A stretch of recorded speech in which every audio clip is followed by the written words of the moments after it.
The dwarf bean seeds, as you can see, they're quite big, easy to handle, quite nice and easy to plant.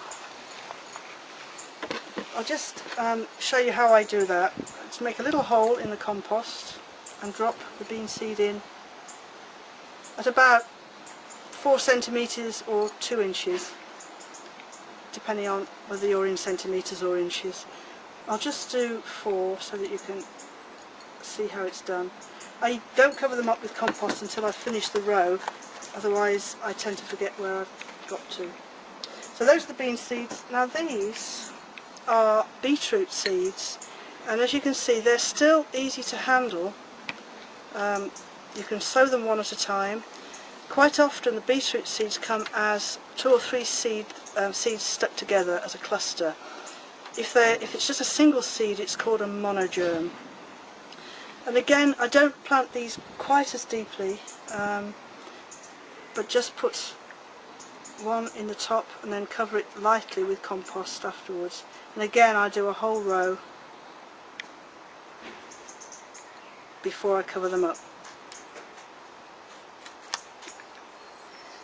And then finally, these seeds are these are lettuce seeds.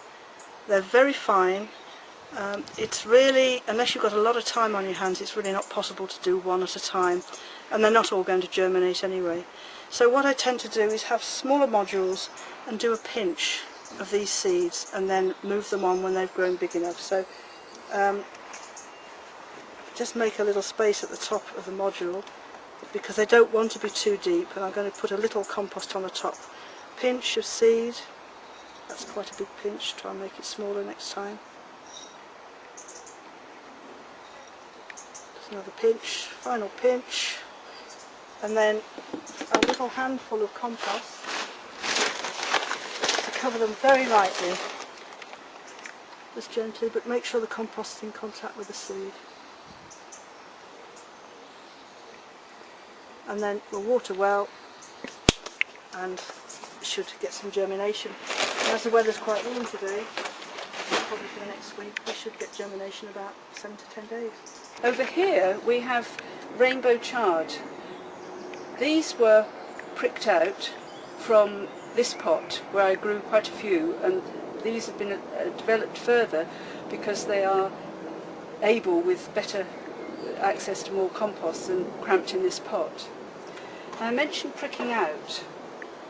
Now pricking out is usually done when the true leaves form. Now if you look at this seedling, you can see the initial leaves and then the 2 true leaves. That now can be eased out of this container and planted either out in an outdoor container or into another pot, or into the ground.